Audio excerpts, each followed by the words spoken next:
आता उबंटू वरती कसा रन करायचा प्रोसेस सांगते आणि त्यानंतर आपला इथं फर्स्ट चॅप्टर एंड होतोय म्हणून डेटा टाइप्स वगैरे सेकंड चॅप्टरचा पॉइंट पाहू.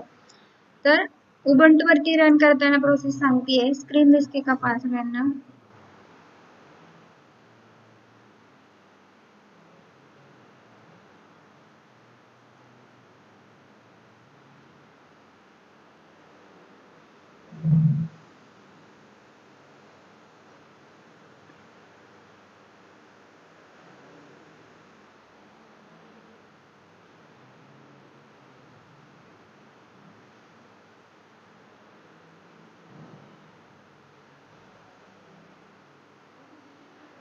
पहा आता ह्याच्यामध्ये ना तुम्हाला कमांड सांगते इकडं. उबंटू वरती रन करताना आपल्याला आधी JDK इन्स्टॉल करावा लागतो. त्यासाठी टर्मिनलला कमांड आहे. तर आपण काय करणार, गुगलला सर्च करणार. स्क्रीन दिसते ना सगळ्यांना? हो दिसते. आता तुमची जी OS असते ना तिथे 14.0 उबंटू आहे. ते इथे काय करणार फक्त जावा इन्स्टॉलेशन आता पॅकेज इन्स्टॉल करतो ना. Java installation package for Ubuntu link open होती. त्यापैकी इथं 14.0 टाकण्यासाठी सांगा. OS असेल ते राईट क्लिक करणं कोणती एक घेणार.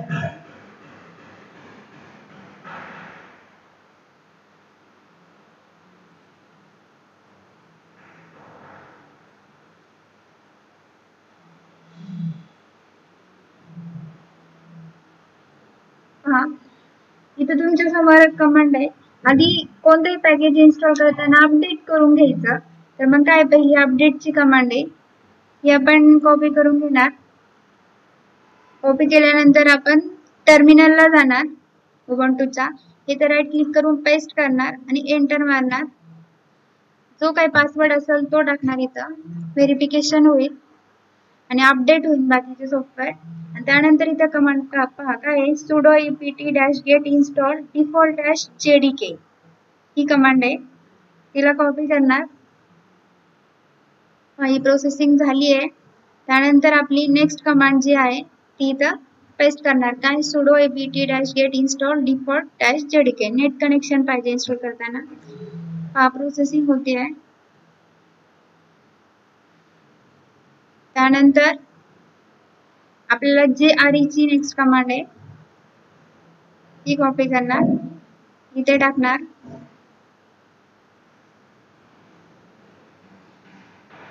कमांड दिसतात ना सगळ्यांना?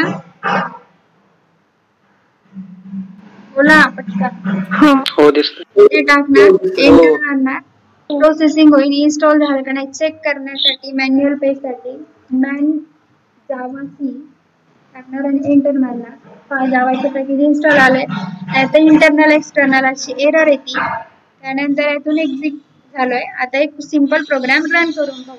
पॅकेज इन्स्टॉलेशन आता तुम्ही उबंटू वरती PostgreSQL वगैरे आधी इन्स्टॉल केलेले त्यामुळे तुम्हाला माहिती आहे. इथं काय करायचं, फक्त जावाचे पॅकेज इन्स्टॉल करायचे. सिंपल एक प्रोग्राम रन करून पाहायचा आहे. इन्स्टॉल झालेलं सॉफ्टवेअर वर्क होतं का नाही त्यासाठी.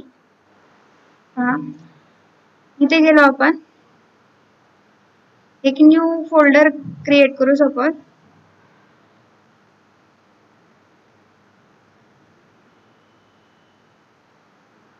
जावा प्रोग्राम म्हणून केला. त्याच्यामध्ये एक फाईल क्रिएट करू. New document, empty document. आता कालच सांगितल्याप्रमाणे प्रोग्रामला नाव देताना एक्सटेन्शन जावाचे म्हणून .जावा द्यायचं असतं. तर इथे टाकलं आपण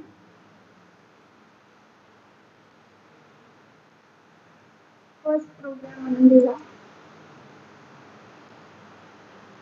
प्रोग्राम पुढे एक्सटेन्शनचं .जावा.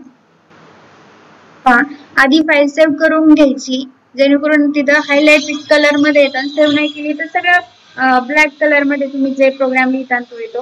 हायलाइट सेव्ह झाली एक्सटेन्शननी. पहा इथं हिस्ट्री पाहिली होती आपण. कप सारखा सिम्बॉल आलेला आहे. जावा सेटअपचा तो इथं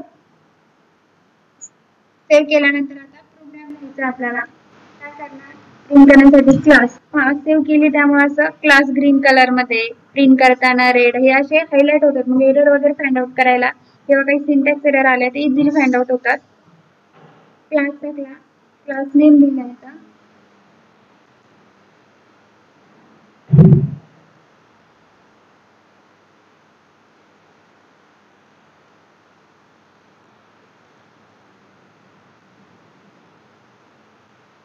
फर्स्ट प्रोग्राम, एंटर. क्लासचा कर्ली ब्रॅकेट ओपन आणि लगेच क्लोज करून घ्यायचा, परत एंटर मारायची. मेन मेथड स्टार्टिंग करण्यासाठी काय, पब्लिक स्टॅटिक रिटर्न टाइप दिसा होईल मेन. त्याला पॅरामीटर काय,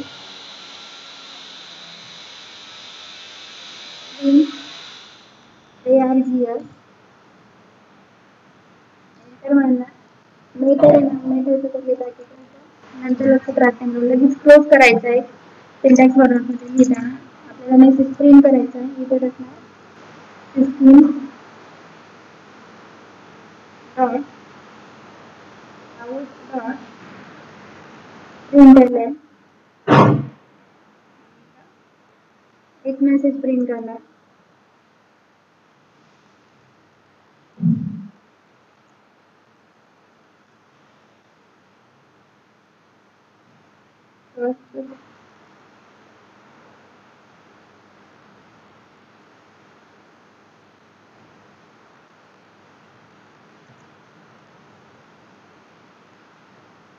स्पेलिंग वगैरे त्यानंतर हे पहा इथं सिंटॅक्स लिहिलेला आहे प्रोग्रामचा. आता आपल्याला रन करायचा आहे. सेव्ह केलेलाच होता, त्यानंतर आपण राईट केलाय, मग इथं सेव्ह करून घेणार. आता कंपाईल करण्यासाठी काय कमांड आहे बरं, कालच सांगितली होती. जावा सी प्रोग्राम. काय टाकणार आपण, जावा हा टूल आहे कंपाईल साठी. प्रोग्रामचं नाव काय, पण या अगोदर आपल्या प्रोग्रामची डेस्कटॉपला आहे, त्यासाठी मग त्या पाथ पर्यंत जायचा. सीडी डेस्कटॉप, त्याच्यामध्ये फोल्डर बनवलाय जावा म्हणून, सीडी जावा प्रोग्राम आलं त्या फोल्डर मध्ये. आणि यामध्ये आपली फाईल आहे, इथे टाकणार आता जावा सी. प्रोग्रामचे नाव काय, आता first program dot Java. Compile करतानाची कमांड पहा, Java C first program dot Java. Enter मारणार. फायर फ्री आहे, कंपाईल झालाय. कंपाईल झाल्यानंतर आता रन करण्यासाठी काय कमांड बरं, कालच पाहिली आपण, बोला. Java program. काय टाकणार, जावा आणि प्रोग्रामचं नाव आणि एक्सटेन्शन द्यायचं नाही. काय टाकलंय, जावा फर्स्ट प्रोग्राम. एंटर मारणार. आलं की इथं आउटपुट पहा सगळ्यांसमोर, तिथे इथं फर्स्ट जावा प्रोग्राम प्रिंट झालेलं दिसतंय सगळ्यांना.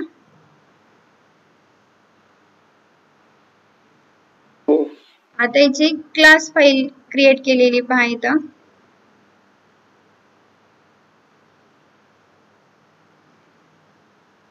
क्लास फाईल आपण क्रिएट केलेली आहे, जी कंपाईल झाल्यानंतरच क्लास फाईल क्रिएट होती. पहा डेस्कटॉपला गेलोय, तिथं आपला जावा प्रोग्राम फोल्डर आहे, फर्स्ट प्रोग्राम डॉट जावा, आणि तिची क्लास फाईल झाली क्रिएट. इथं फर्स्ट प्रोग्राम डॉट क्लास ही उचलणार आणि तुम्ही दुसऱ्या ठिकाणी रन केली तरी पण रन होईल डॉट क्लास फाईल. याच आपण बाईट कोड फाईल म्हणतो. उबंटू वरती प्रोसेस कळली सगळ्यांना, हो समजली ना, ठीक आहे. मग आता तुमच्याकडं उबंटू असेल किंवा विंडोज असेल, त्यानुसार तुम्ही रन करत राहा प्रोग्राम. जशी इकडे आपलं प्रॅक्टिस बाय पॉइंट होत चालतील तसे स्वतः सेल्फ रन करा. फर्स्ट प्रोग्राम याला विंडोज मोस्ट ऑफ द सगळ्यांना असेल. First of all part set करायला जरा अवघड वाटतं, पण काही नाही, मी एक दोन वेळा सेटअप इन्स्टॉल केला, यूज टू होऊन जाईल. फक्त ट्राय करा. कुणी काल इन्स्टॉल वगैरे करून पाहिलंय का, बोला. इन्स्टॉल करून पाहिले का कुणी काल?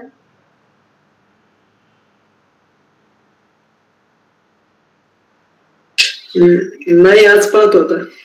ठीक आहे, इन्स्टॉल करून पहा, कारण की तुम्ही जेव्हाच्या तेव्हा करता आणि तेव्हा लक्षात राहील, नाही तर आता समजलंय परत केलं तर काही नंतर आठवणार नाही. तर आपण आता इथे चॅप्टर फर्स्ट एंड झालाय. फर्स्ट चॅप्टर मध्ये काय काय पॉइंट पाहिले ते एकदा सांगा बरं कोणीतरी. काय काय शिकलेत आतापर्यंत जावाचं बेसिक?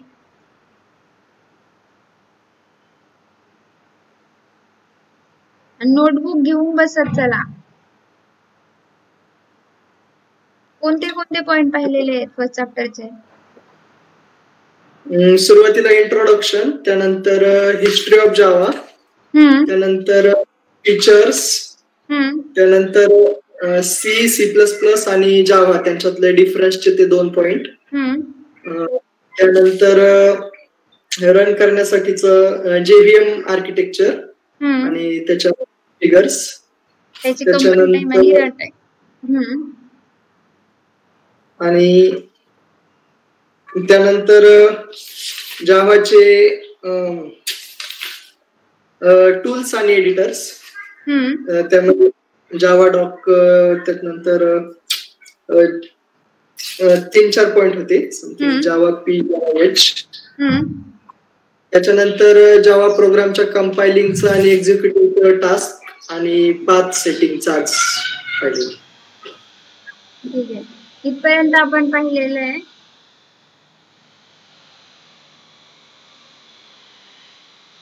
आता इथं फर्स्ट चॅप्टरचे तुम्हाला क्वेश्चन पण दिलेले आहेत पहा गुगल क्लासरूम वरती, ते रेफर करा.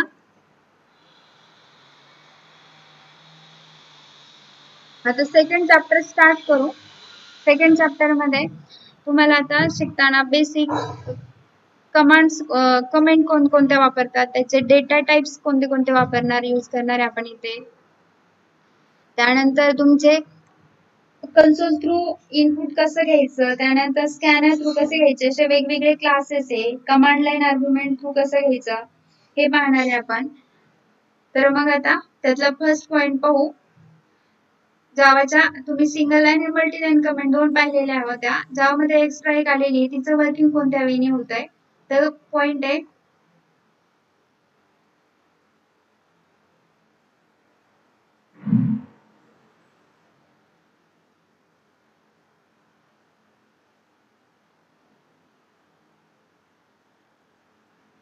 दिसते का सगळ्यांना? ठीक आहे, पहा याच्यामध्ये 3 टाइप्स ऑफ कमेंट्स इन जावा आणि व्हाय दे आर सो इम्पॉर्टंट. आता प्रत्येक लँग्वेज मध्ये कमेंट काय इम्पॉर्टंट असते. एखादा टास्क जर एक्झिक्यूट होत नसेल किंवा त्याच टास्कला एरर येत असेल ना, ऑर्डर बरोबर आहे, आपल्याला असं line by line find out करायचं असेल किंवा काही आपल्याला अनयूज पार्ट असेल पण काही काळानंतर लागत असेल तर आपण थोड्या वेळापुरता तो कमेंट मध्ये ठेवतो. किंवा एखाद्याला एरर येत असेल तर तेवढा पार्ट एरर मध्ये टाकून बाकीचं एक्झिक्यूट होतो का नाही चेक करत चालतो. किंवा एखाद्या प्रोग्रामच्या वरती पहा, प्रोग्राम करत असेल तर प्रोग्रामचा मध्ये काय टास्क आहे काय नाही आपल्याला लिहायचं असेल त्या फाईलच्या मध्ये आपण वरती प्रोग्राम लिहितो, सपोज ऍडिशन ऑफ 2 नंबर आणि खाली त्याचं लॉजिक लिहितो. ऍडिशन ऑफ 2 नंबर आपण कमेंट मध्ये टाकतो, सिंगल लाईन मध्ये असेल तर मल्टी लाईन, असे वेगवेगळे टास्क परफॉर्म होतात. मग काय इम्पॉर्टंट आहे पाहू. तर जावा कमेंट सारखा आहे using program to make code more understandable. आता तुम्ही काय होतोय प्रत्येक असे स्टेप बाय स्टेप प्रोजेक्ट वगैरे करताना खूप लेंथी प्रोग्राम वगैरे असतात, स्टेप बाय स्टेप अशा कमेंट टाकत गेल्या. सपोज नेस्टेड इफ एल्स वापरलंय, मध्येच फॉर लूप वापरलंय, तुम्ही असं मेन्शन करत गेले इफ एल्स मध्ये काय वर्क होतोय, नेस्टेड इफ एल्स मध्ये काय होतंय, अशा कमेंट टाकत गेले तर अननोन युजरला पूर्ण कोड पाहण्यापेक्षा ते कमेंट्स मार्क केलेल्या पाहिल्या तर लगेच त्याला समजून येईल इथं काय लॉजिक आहे काय टाकलेलं आहे. त्यासाठी कमेंटचा मेन यूज होतो. मग पहा, Java comments are use in program to make the code more understandable. Comments in Java म्हणजेच काय, remarks make program more intelligible as they set the details of code. तुम्ही जो काही कोड केलेला असतो त्याचं डिटेल्स सांगितलेलं असतं. Appropriate utilization of remark also make support simpler and discovering bugs effectively. काही बग्स एरर आले असतील ते डिफिकल्ट होत असेल तर इझिली फाइंड आउट होतात, हे इफेक्टिव्हली होत आहे. They are discarded by the compiler while aggregating code. The compiler won't read then because these statements are non-executable. मग इथं पहा त्याच्यामध्ये काय पाहतो आपण कोणकोणत्या कमेंट आहेत टाइप्स ऑफ कमेंट्स इन जावा इथं मेन्शन केले पहा तुम्ही आतापर्यंत 2 शिकलेले आहेत इथं there are 3 types of Java comments 3 टाइपच्या कमेंट आहेत आता 2 तर तुम्हाला माहितीच आहे फर्स्ट पहा सिंगल लाईन कमेंट ही पण तुम्ही पाहिलेली आहे त्यानंतर सेकंड आहे तुमची मल्टी लाईन कमेंट आणि थर्ड आहे तुमची डॉक्युमेंटेशन कमेंट ही तुम्हाला वेगळी आलेली आहे कमेंट्स इन जावा मध्ये तर सिंगल लाईन कमेंट पहा ही तर माहितीच आहे सिंटॅक्स पहा सिंगल लाईन काय सांगते as the name suggested it is a mover the beginners and is in single line Java comments जो का बिगिनर असेल स्टार्टिंग तो हा वापरतो आणि कुठं कधी वापरतो एकाच लाईन मध्ये असेल आपल्याला कमेंट टाकायची असेल तेव्हा सिंगल लाईन यूज करतो त्याचा सिंटॅक्स काय मग स्लॅश टू स्लॅश आणि त्याच्यामध्ये जी काय कमेंट पार्ट टाकायचा असेल तो राईट करायचा हा मग फॉर एक्झाम्पल आपण काय केलं इथं पहा क्लास सिंगल लाईन कमेंट साठी एस कमेंट म्हणून क्लास केलाय public static void main string args इथं कमेंट काय टाकली पहा सिंगल लाईन कमेंट हिअर आणि इथं आपण मेसेज प्रिंट केलाय आलं इथं त्यानंतरची आहे मल्टी लाईन कमेंट ही पण सिंटॅक्स तुम्हाला माहिती आहे multi line Java comment are use wherever we need to extend procedure single line comment become tedious in this case as well as need to write at the start of every line आता तुम्हाला खूप 3-4 लाईनला comment आहे single लाईनचा purpose काय प्रत्येक लाईनला ते 2 स्लॅश टाकावेच लागतात तेव्हा ते एक लाईनला पडते तुम्हाला 5-6 लाईनला पर्टिक्युलर अशा पॅराग्राफला टाकायची असेल कमेंट तेव्हा ही यूज होत नाही मग त्यावेळेस आपण वापरतो मल्टी लाईन कमेंट इथं सिंटॅक्स बार काय आहे स्लॅश स्टार जे काय पार्ट असेल कमेंटचा तो आणि स्टार स्लॅश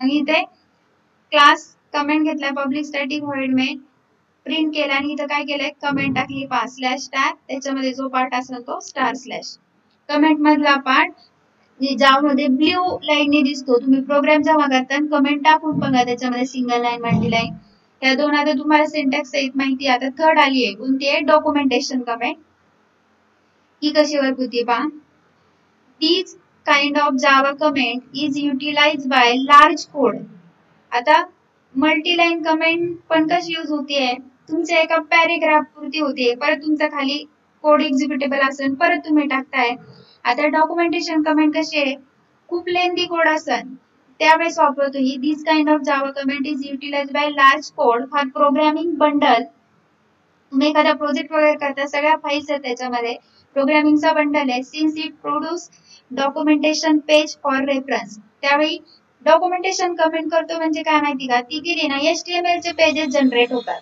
त्याच्यामध्ये मग produce documentation page for reference which can be utilized for getting data about strategy its parameter and याचे पॅरामीटर कसे आहेत पहा आता सिंटॅक्स कसा आहे पहा slash double star multi line मध्ये फक्त स्लॅश स्टार आणि स्टार स्लॅश आहे तर डॉक्युमेंटेशनचा सिंटॅक्स लक्षात ठेवा कसा आहे स्लॅश डबल स्टार जो काही तुम्हाला डॉक्युमेंटेशन मध्ये पार्ट टाकायचा आहे तेवढा आणि एंड कसा होतो पहा स्टार स्लॅश मल्टी लाईन आहे फक्त मल्टी लाईनला अगोदर एकच स्टार असायचा त्याच्या डॉक्युमेंटेशन मध्ये एक एक्स्ट्रा स्टार येतो पण एंडला तो स्टार नाही असा सिंटॅक्स आहे काय स्लॅश डबल स्टार तुमचा डॉक्युमेंटेशन पार्ट कोणता टाकायचा आहे तो त्याच्यामध्ये टाकायचा आणि नंतर एंड कसा करायचा comment end star slash example पाहायचं इथं दिलेला सिंटॅक्स पहा स्लॅश डबल स्टार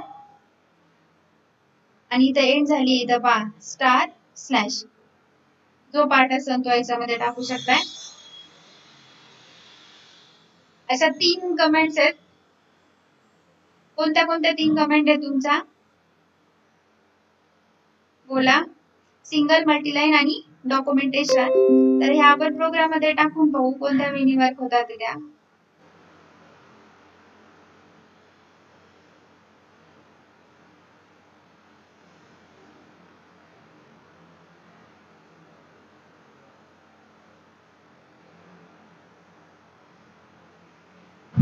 आता इथं आपल्याला सांगायचं असेल सपोज सिंगल लाईन टाकायची असेल तर काय करतो आपण स्लॅश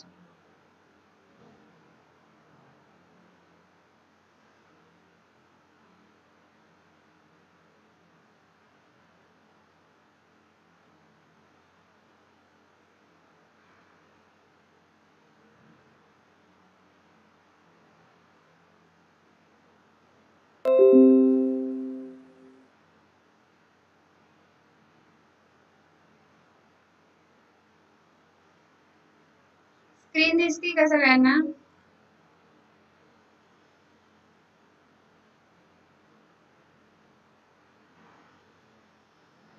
स्क्रीन दिसते ना?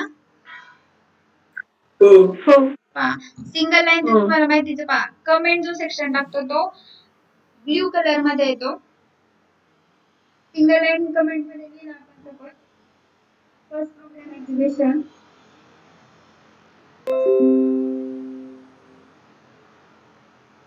सपोज फर्स्ट प्रोग्राम पहा, हा हायलाइट झालेला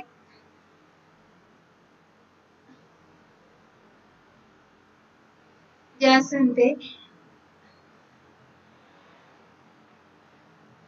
त्यानंतर आता तुम्हाला मल्टी लाईन हा पार्ट सपोज एक्झिक्यूट होत नसेल एवढा, तर आपण मेन मेथड तर कंपल्सरी एक्झिक्यूट होतीये. इथे काय प्रॉब्लेम आलेला असेल, टाकायचं असेल आपण कुंडी टाकतो त्यावेळेस स्टार मल्टी लाईन पण म्हणते तुम्हाला आणि एंड नाही केली तर ती डायरेक्टली अप्लाय होती सगळ्या कोडला. आपल्याला मध्येच ती वापरायची एवढ्याच काळात होती. तर इथे काय करणार, तिथे एंड करणार. ही झाली मल्टी लाईन. आणि आता आपल्याला डॉक्युमेंटेशन कमेंट टाकायची असेल तर डॉक्युमेंटेशन कमेंट साठी काय पहा, स्लॅश त्यानंतर काय करतो आपण स्टार आणि एंड काय करतोय स्टार स्लॅश.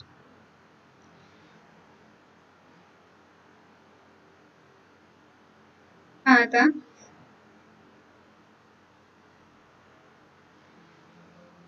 ह्या 3 कमेंट आहे, सिंगल, मल्टीलाईन आणि डॉक्युमेंटेशन. त्यानंतरचा पॉइंट आहे आता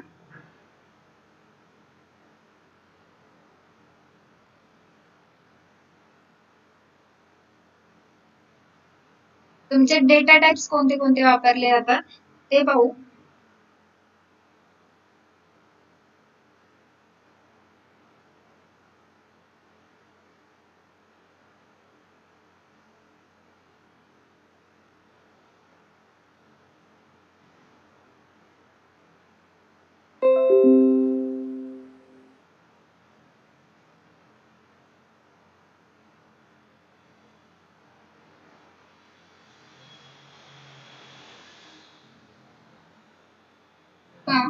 डेटा टाइप्स वापरताना आता काही बिल्ट-इन डेटा टाइप आहे आणि काही म्हणजेच काही युजर डिफाइन आहे आणि काही इनबिल्ट आहे. मग त्यांनाच नाव काय दिले, primitive and non primitive data types. Primitive आणि नॉन प्रिमिटिव्ह डेटा टाइप्स मध्ये त्याचं क्लासिफिकेशन केलेलं आहे. तर याच्यामध्ये काय केलंय, जावा डेटा टाइप्स दोन याच्यात येतात. कोणता, फर्स्ट प्रिमिटिव्ह डेटा टाइप आणि सेकंड तुमचा नॉन प्रिमिटिव्ह. तर मग जावा डेटा टाइप्स काय करतोय, डेटा टाइपचा पर्पज काय, तुम्ही जे काही इनपुट ऍक्सेस करणार आहे ते कोणत्या फॉर्मॅट मध्ये. मग every individual bit of data that is processed every day is categorized into types. The type of data is shown as a data type. Java use various kind of data type. वेगवेगळ्या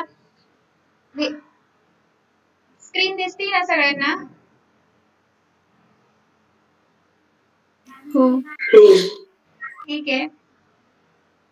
various kinds of data types use होतात.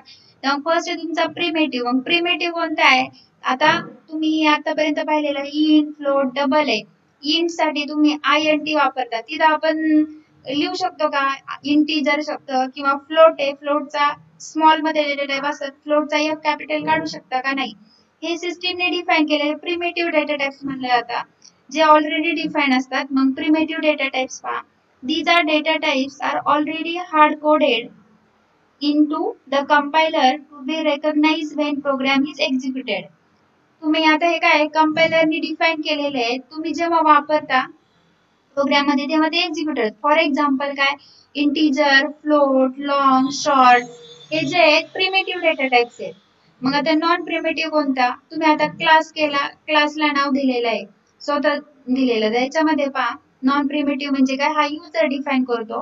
Non primitive data types, these data types are basically types of data which are user defined. हे लक्षात ठेवा, non primitive म्हणजे user define. The program contains their definition. Some examples कोणते, मग for example जे आपण परत परत प्रत्येक प्रोग्राम मध्ये वापरणारे क्लास, त्याच्याशिवाय जावा आपण काय ऑब्जेक्ट ओरिएंटेड म्हणू शकत नाही. मग क्लासेस इथे एकदा मल्टिपल इनहेरिटन्सला सपोर्ट करत नाही, त्यावेळी आलेला इंटरफेस हा पण नॉन प्रिमेटिव्ह मध्ये येतो इंटरफेसेस. हे काय झाले तुमचे नॉन प्रिमेटिव्ह. मग आता प्रिमेटिव्ह डेटा टाइप्सला मेमरी वगैरे किती अलोकेट होती, कशी होती, कोणकोणते आहेत ते पाहू सगळे टाइप्स. पहा primitive data types. Primitive data types आता याच्यामध्ये फर्स्ट घेतला इंटिजर, त्यानंतर सेकंड तुमचा फ्लोट, हे सगळं तुम्हाला माहितीच आहे.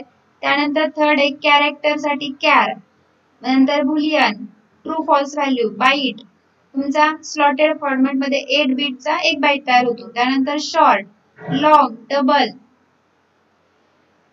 8 आता पहा there are 8 types of Java primitive data type. 8 type classification केले आता पाहिल्याप्रमाणे. इंट पासून स्टार्ट करायचं लक्षात ठेवण्यासाठी. इंट नंतर त्याचा डबल होत जातो तेव्हा float, char, boolean, byte, short, long आणि डबल. मग इंटिजर डेटा टाइप्स आता मेमरी अलोकेशन पहा. तुम्ही आतापर्यंत माहिती इंटिजर असेल तर 2 बाइट्स मेमरी अलोकेट होती. त्यात जावा मधला डिफरन्स पहा, इंटिजरला मेमरी किती अलोकेट होती हे लक्षात ठेवा. Integer is use for storing integer value. याचा पर्पज काय, तुमचे डिजिट व्हॅल्यू म्हणजे इंटिजर व्हॅल्यू स्टोर करण्यासाठी. इट इज अ साइज पहा, इंटिजरची साइज किती आहे 4 bytes and has default value of 0. तुम्ही इनिशियल काय डिक्लेअर केलं नाही तर डिफॉल्ट व्हॅल्यू काय असती 0. आणि इंटिजर साइज किती आहे जावा मध्ये 4 बाइट्स. हा डिफरन्स लक्षात ठेवा. आतापर्यंत तुम्ही 2 बाइट्स ऐकत आलेले आहे. इंटिजरची साइज असती जावाच्या लँग्वेज मध्ये कंपाइलर मध्ये 4 बाइट्स या डेटा टाइपची. त्याच्यानंतर आता फ्लोट डेटा टाइप्स घेतला. फ्लोट मध्ये पहा, float is use for storing decimal values. It is a default value 0. याची पण डिफॉल्ट व्हॅल्यू 0 आहे आणि has a size of 4 bytes. पहा आता कन्फ्युज होऊ नका, इंटिजरची पण 4 असते आणि फ्लोटची पण 4 असते. त्यानंतर it has infinite value range. However it is always advise to use float in place of double if there is memory constraint. तुमचा पॉइंटेड फॉर्मॅट मध्ये असेल तेव्हा आपण वापरतो फ्लोट डेटा टाइप. आता कॅरेक्टर पहा, तुम्ही आतापर्यंत कॅरेक्टरला 1 बाइट सांगायचे. जावाचा कंपाइलरची मेमरी अलोकेशन डिफरंट आहे. Char as the name suggested is useful to store in single value. आता घेतला आपण कम्प्युटर. कम्प्युटर मधला सी साठी किती लागेल इथं साइज पहा, कॅरेक्टरची 2 बाइट्स असते. लक्षात ठेवा कॅरेक्टर 2, इंटिजर 4, फ्लोट पण 4. Char as the name suggested is useful for storing single value character. काय होतं याच्यामध्ये स्टोर सिंगल कॅरेक्टर एक जात आहे. डिफॉल्ट व्हॅल्यू इज काय पहा कॅरेक्टर आहे त्याच्यामुळं /u 4 times 0 with maximum value दिलेली आहे /u 4 टाइम्स f पर्यंत जाते 0 to f पर्यंत. आणि बाइट्स मध्ये कशी होते 2 बाइट्स. मग डिक्लेअर करताना कसं करतो आपण syntax char a equal to टाकायचं असेल तर सिंगल कोट मध्ये द्यावं लागतं ते character. It must be confusing for you to see. ASCII value मध्ये तुमच्या जसं 65 to 93 पर्यंत ज्या ASCII व्हॅल्यू होते कॅपिटल स्मॉल याच्या. नंतरचे तुमचा बुलियन डेटा टाइप्स. बुलियन म्हणजे काय, कंडिशन ट्रू आहे का फॉल्स आहे आयदर. तर मग boolean is a special data type आहे which can have only 2 value. त्याला 2 व्हॅल्यू असतात, एक ट्रू असते आणि सेकंड असते तुमची फॉल्स. तर मग it has a default value काय फॉल्स असती. बाय डिफॉल्ट तुम्ही बुलियन डेटा टाइप डिक्लेअर करा बुलियन फ्लॅग आणि खाली कंडिशन चेक करत असाल तर इनिशियल त्याची व्हॅल्यू फॉल्स असते. तुम्हाला ट्रू ला सेट करायचं असेल तर इथं मेन्शन करावं लागतं ट्रू म्हणून. त्याची साइज किती आहे पहा 1 बाइट. तर आतापर्यंत कॅरेक्टरला 1 बाइट म्हणत होते. बुलियन साठी जावा मध्ये वापरलं जातं 1 बाइट, कॅरेक्टर साठी 2 बाइट्स, इंटिजर साठी फ्लोट 4 बाइट्स. आता बाइट डेटा टाइप्स मध्ये पहा, इट इज अ बाइट म्हणजे काय 8 बीट जे असतात त्याचं एक बाइट तयार होतो. मग it is a 8 bit sign 2's complement. मग त्याची रेंज दिलेली आहे -128 to 127.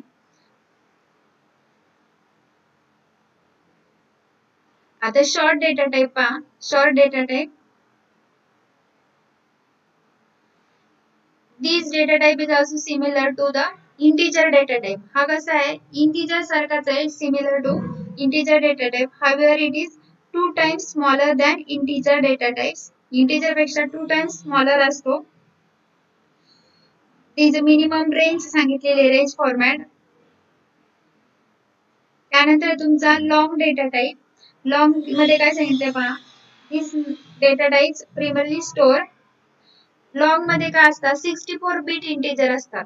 आता 8 बिटचा 1 बाइट असतो म्हणजे याच्यामध्ये साइज किती असेल तुमचे 8 बाइट स्टोर होतात म्हणजे 64 बिट काय 8 स्लॉट किती झाले 1 बाइट घ्यायचा असेल तर 8 बिट असे किती आहेत 8 8 या किती 64 मग झाले तुमचे 8 बाइट असतो मग याची स्टोरिंग कॅपॅसिटी जास्त असते पहा इथं 8 बाइट्स असतात कशामध्ये लॉंग डेटा टाइप्स मध्ये आणि नंतर आलाय तुमचा डबल फ्लोटच्या पुढचा कोणता आहे तुमचा double this is similar to काय फ्लोट डेटा टाइप पण त्याची साईज काय असते जास्त असते कशी however it has one advantage over float data type it has 2 bit precision over the float data type which has 1 bit precision however it still should not be used precision sensitive data such as currency आता पहा memory allocation साठी एक example आहे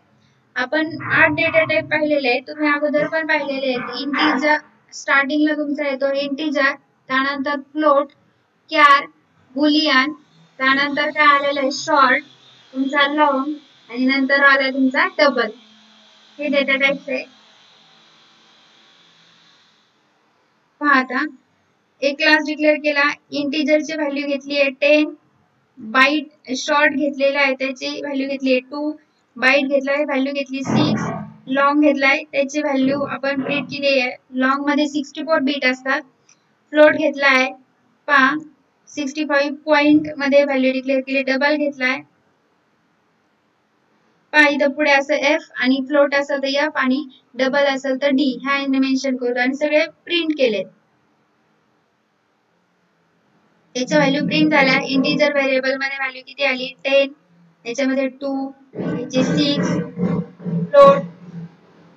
float variable मध्ये पहा नंतरचा value तुमचा double मध्ये पहा ह्या व्हॅल्यू प्रिंट झालेल्या आहेत आता नंतरचा डेटा टाइप आहे दोन क्लासिफिकेशन केले तुमचं प्रिमिटिव्ह आणि सेकंड केले non primitive data types non primitive for example वरती आपण क्लासेस आणि इंटरफेसेस पाहिले होते नॉन प्रिमिटिव्ह डेटा टाइप्स मध्ये 4 कॅटेगरी केलेले आहेत फर्स्ट आहे क्लासेस नंतर इंटरफेसेस नंतर तुमचा स्ट्रिंग आणि फोर्थ आहे तुमचा ॲरे तर क्लासेस इन जावा मध्ये पहा क्लासेस काय आहे आता तुम्हाला माहिती क्लास कीवर्ड आहे त्याच्या पुढे आपण क्लास नेम डिक्लेअर करतो मग त्याच्यामध्ये काय होतं पहा क्लासेस काय there are the special user defined data types it has member variables and class methods class मध्ये काय काय असते तुमचे मेंबर व्हेरिएबल जे तुम्ही व्हेरिएबल डिक्लेअर करता आणि वेगवेगळ्या मेथड्स असतात यांचा मिळून एक क्लास तयार होतो आणि त्या क्लासचा ऑब्जेक्ट क्रिएट करतो त्यालाच काय म्हणतो they are the blue printed by objects आता काय केलंय क्लास नेम याच्यामध्ये पहा काय कलेक्शन दिलंय डेटा मेंबर आणि ते डेटा मेंबर्स किंवा मेंबर व्हेरिएबल्स आणि क्लास मेथड्स डेटा मेंबर्स आणि मेथड्स तुम्ही सीपीपी मध्ये C++ मध्ये फंक्शन्स वगैरे म्हणत होते तो मग क्लास मध्ये काय असतं इकडे आता डेटा मेंबर्स आणि त्याचे मेथड्स इथं पहा व्हेरिएबल डिक्लेअर केले आणि खाली मेथड्स आल्यात याचं कलेक्शन झालं तुमचा कंबाईन हा क्लास नंतर आला तुमचा इंटरफेसेस काय इंटरफेस हा सिमिलर क्लास सारखाच आहे कलेक्शन ऑफ काय असतं याच्यामध्ये फक्त इंटरफेस हा मल्टिपल इन्स्टन्सला आलेला आहे याच्यामध्ये फक्त मेथडचं डिक्लेरेशन असतं आणि त्या मेथडचं इम्प्लिमेंटेशन अदर क्लासमध्ये असतं इंटरफेस मध्ये मग दिस इज सिमिलर टू काय classes there is a one prime difference एक मेन डिफरन्स काय मेथड्स आर ऍब्स्ट्रॅक्ट म्हणजे काय ओनली मेथड डिक्लेरेशन त्याची बॉडी नसते body is visible to another class methods are abstract by default method काय असतात abstract they have no body similarly like object interfaces are also the blueprint of class मग आता जो interface declare केला असेल त्याला फायनली एका क्लासनीच कॉल द्यावा लागेल मग हा काय similar like object interface are also blueprint कशाचे आहेत क्लासचे if the class implements interface then it is supposed to add details to the every function of interface If not, then we must declare the class as abstract. For example, पहा interface declare केलाय आणि त्याच्यामध्ये आपण direct वरती mention केलं interface मध्ये फक्त method declaration असतं म्हणजे ऍबस्ट्रॅक्ट मेथड असतात बॉडी विजिबल नसती अदर याच्यात असती मग इथं दोन मेथड फक्त डिक्लेअर केल्यात म्हणजे सेमीकोलन दिलं पहा त्याची बॉडी लिहिलेली नाहीये आणि एक नंतर सांगितलंय हा काय आहे ऑब्जेक्ट आणि इंटरफेस कशाचा ब्लूप्रिंट आहे क्लासचा मग आता हा एक क्लास डिक्लेअर केलाय आणि त्याच्यामध्ये तो इम्प्लिमेंट्स केलाय इंटरफेस इम्प्लिमेंट करताना इम्प्लिमेंट्स नावाचा कीवर्ड वापरला जातो आता फोर्थ चॅप्टर तुमचा इंटरफेस वरच आहे त्यावेळेस पण सांगा ना तर पहा इम्प्लिमेंट्स आणि त्याच्यामध्ये हा इंटरफेस इम्प्लिमेंट केलाय आणि इंटरफेस डिक्लेअर करताना कीवर्ड आहे इंटरफेस आणि इंटरफेसचं नाव आणि आता वरती जी टीच नावाची मेथड होती डिक्लेअर केली ही इथे इम्प्लिमेंट केली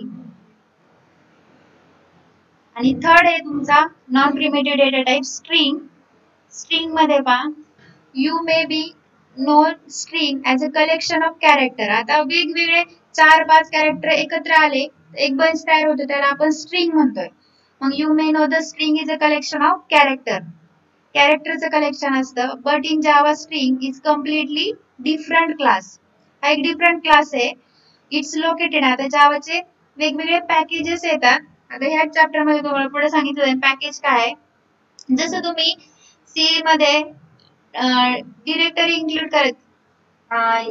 इन्क्लूड करताना प्रोग्राम मध्ये हॅश इन्क्लूड conio.h वगैरे लिहित होते तर इकडे काय आहे पॅकेजेस म्हटलं जातं त्याला आधी प्रोग्राम मध्ये आता स्ट्रिंगचे फंक्शन वापरायचे असेल तर ते लँग्वेज ह्या पॅकेज मध्ये अवेलेबल आहे ते आपल्याला इम्पोर्ट करावं लागतं प्रोग्राम मध्ये मग आता त्यासाठी कीवर्ड काय आहे इम्पोर्ट हे तर पहा तुम्ही हॅश इन्क्लूड वापरायचे तसे import Java dot language dot इथं काय दिलं आता स्ट्रिंग या क्लास मध्ये मग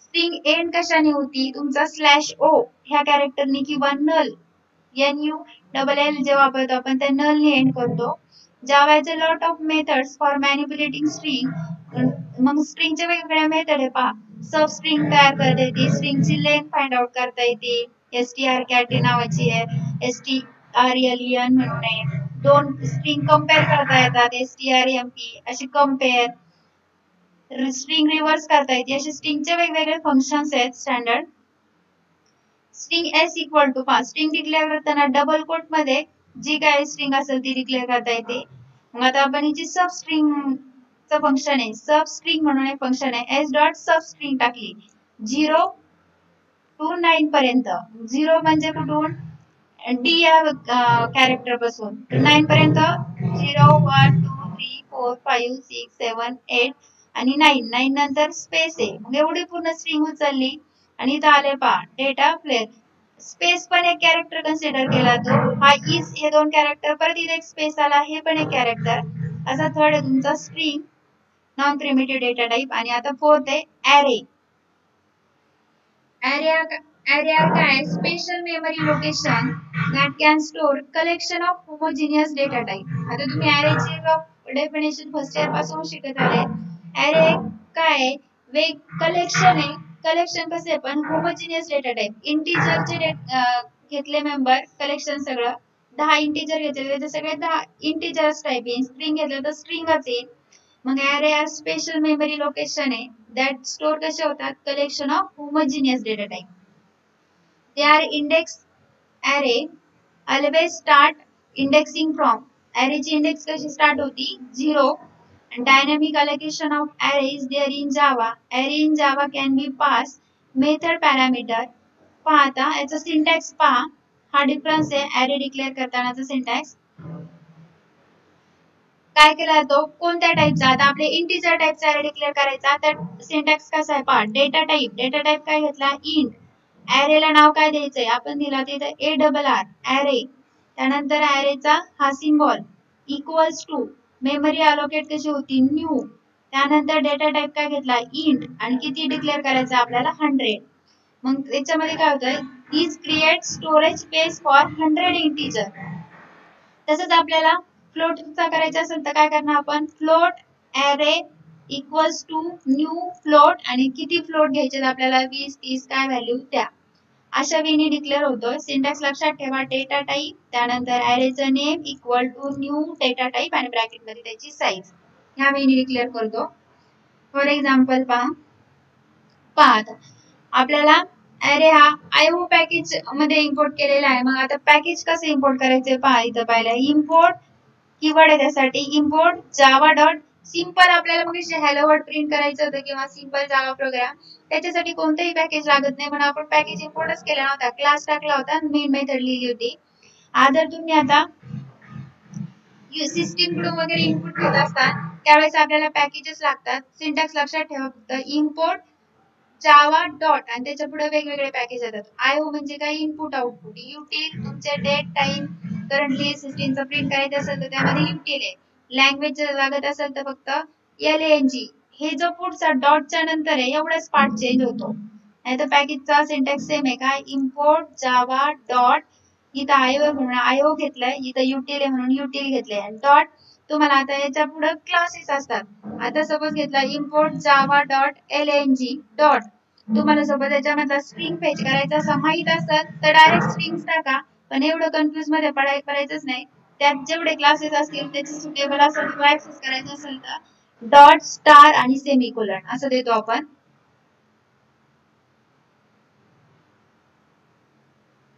समजले प्रिमिटिव्ह आणि non primitive data type?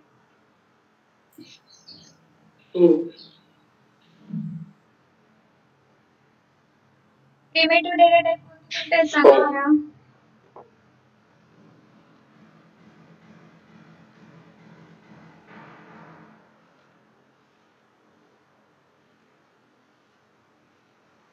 Primitive data type कोणते सांगा. Int, char, long, double, float. इंटिजरला किती मेमरी अलोकेट करतो बरं जावा मध्ये?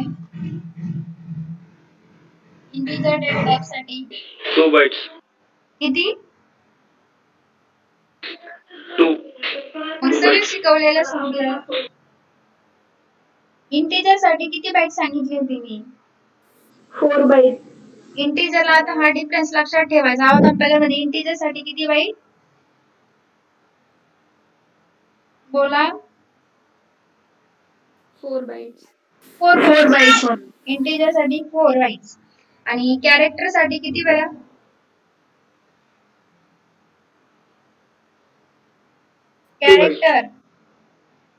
कॅरेक्टरला किती वापरतो आपण? 2 बाईट. 2 बाईट्स. आणि शॉर्टला पहा, परत एकदा सगळे साईज चेक करा. याच्यामध्ये 2 बाईट्स. प्रिमिटिव्ह डेटा टाइप्स घेतले. कोणते कोणते आहेत? 8 आहेत primitive. Int, integer, float, character, boolean, byte, short, long आणि डबल. इंटिजर साठी किती वापरतो आपण? 4 बाईट्स. 4 बाईट. त्यानंतर आपण घेतला फ्लोट. फ्लोट साठी किती वापरतो?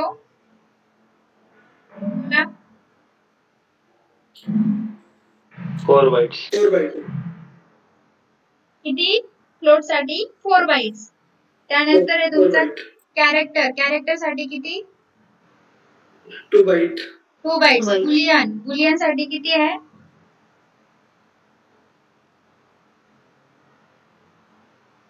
1 बाइट. 1 बाईट. 1 बाईट. आणि आता बाईट काय? आता तुम्ही बाईट डेटा टाइप काय? 8 बीटचा बनलेला आहे. मग तुम्ही सपोज 1 बाईट डिक्लेअर केला असेल तर त्याच्यासाठी 8 बीट लागतील. त्यानंतर तुम्ही 2 बाईट डिक्लेअर केला असेल तर त्यासाठी 16 बीट लागतील. याची साईज काय आहे? आपण 1 बाईट साठी कन्सिडर केली तर किती बीट लागतील? फक्त 8 बीट. समजते का? सपोज आपण 4 बाईट डिक्लेअर केले तर किती लागेल बरं? किती बीट लागतील? 32 बीट्स. 32. ही साईज लक्षात ठेवा. नंतर आपला डेटा टाइप आहे शॉर्ट. शॉर्ट साठी किती लागतीये पहा. शॉर्ट काय? 64 बीट इंटिजरची रेंज असते याची. आणि इट हॅज द साईज काय? 8 बाईट्स. 2 बाईट. म्हणजेच किती लागते तुम्हाला याच्यामध्ये? शॉर्ट मध्ये किती लागते? बोला.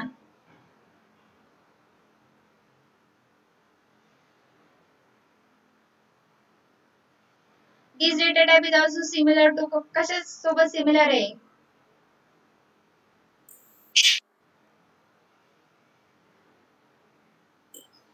इंटिजर सोबत. Integer data types. Integer data types ला किती लागतील? 4 बाईट. 4 bytes. मग short ला किती? 2 bytes. आणि लास्ट आहे तुमचा long. जास्त मेमरी याच्यामध्ये allocate होती. This data type generally store the hug size of numeric data. किती लागते याला? 64 bit म्हणजे किती बाईट? 64 bits. म्हणजे किती बाईट? 8 बाईट. 8 बाईट. 8 bytes. आणि डबल घेतला, डबल साठी किती लागतील? बोला. आता थोडं कन्फ्युजन आहे सुरुवातीला. तुम्ही आतापर्यंत कॅरेक्टरला 1 कन्सिडर करत आले आहेत, इंटिजरला 2 कन्सिडर करत आले आहेत, पण इकडं चेंज आहे याची साईज. पहा, this is similar to float data types. फ्लोटचा डबल असतो. आपल्या फ्लोटला किती लागती बरं साईज? 4 बाइट्स लागती. मग डबलला किती लागत असेल? 8 बाईट. 8 बाइट, त्याचा डबल. 8 bytes. आता परत एकदा सांगते, परत एकदा सांगा, इंटिजरला किती लागती? 4 बाईट. 4. हा, 4 bytes. हा लक्षात 4 ठेवा. bytes. तू म्हणते अजून आपण कोण? तू मधून बाहेर आहे आता. 4 ला किती इंटिजरला किती लागतीये? 4 बाईट. 4 4 बाईट. bytes. त्यानंतर फ्लोटला पण किती लागतीये? 4 bytes. 4 bytes. 4 बाईट. कॅरेक्टरला किती लागतीये? 2 2 bytes. Boolean 1 bite. आणि त्यानंतर तुमचा बाईट डेटा टाइप त्याच्यामध्ये 1 बाईट असेल, त्याला किती लागतात? आवाज नको, 8 बीट. 8 bits. शॉर्ट साठी किती लागतीये?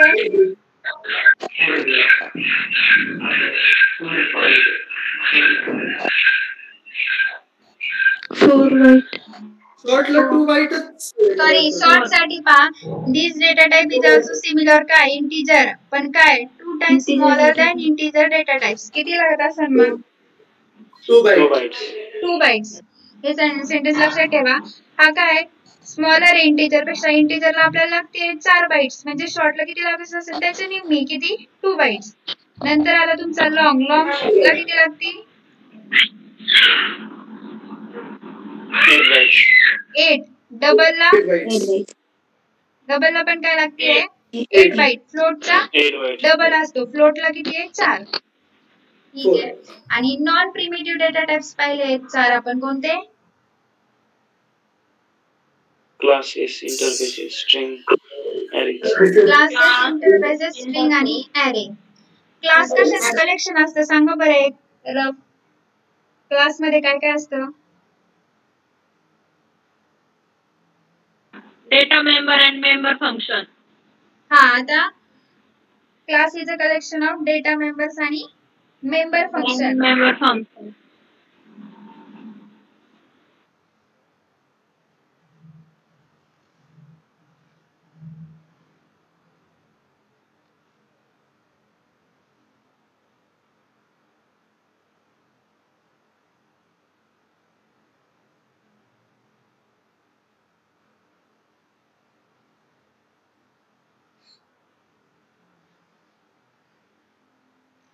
त्यानंतरचं तुमचा डेटा टाइप्स आहे नॉन प्रिमिटिव्ह मधला इंटरफेस. इंटरफेस कशाचं कलेक्शन आहे?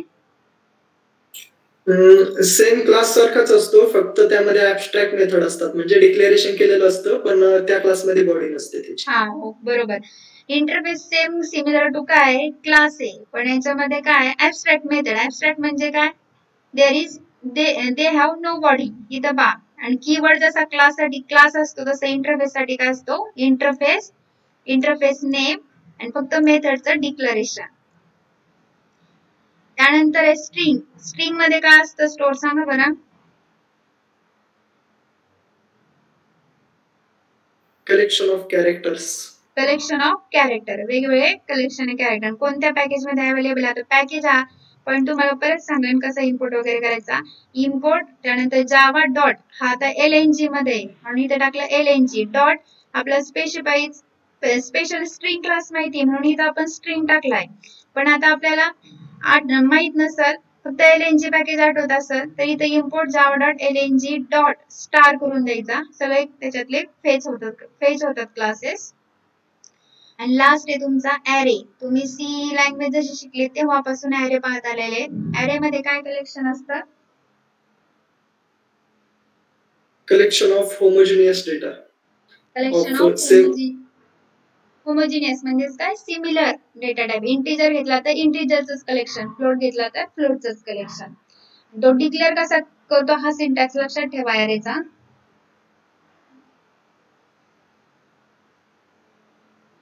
फ्लोटचा डिक्लेअर करायचा असेल तर कसा सिंटॅक्स होईल बरं? float array name symbol is equal to new float and size. Size. बरोबर आहे. हे लक्षात ठेवा. हा सिम्बॉल, हा सिंटॅक्स ॲरेचा. आता जावा मध्ये जेव्हा आपण थर्ड चॅप्टर मधला जो कन्सेप्ट आहे ॲरे ऑफ ऑब्जेक्ट, ह्या ज्या ॲरेचा आहे त्याचा ऑब्जेक्ट क्रिएट करायचा आपल्याला, तेव्हा आपल्याला याचा रेफरन्स लागणार आहे. त्यामुळे हा सिंटॅक्स लक्षात ठेवा. समजलंय सगळ्यांना? हो. ठीक आहे. इथं आपण थांबू.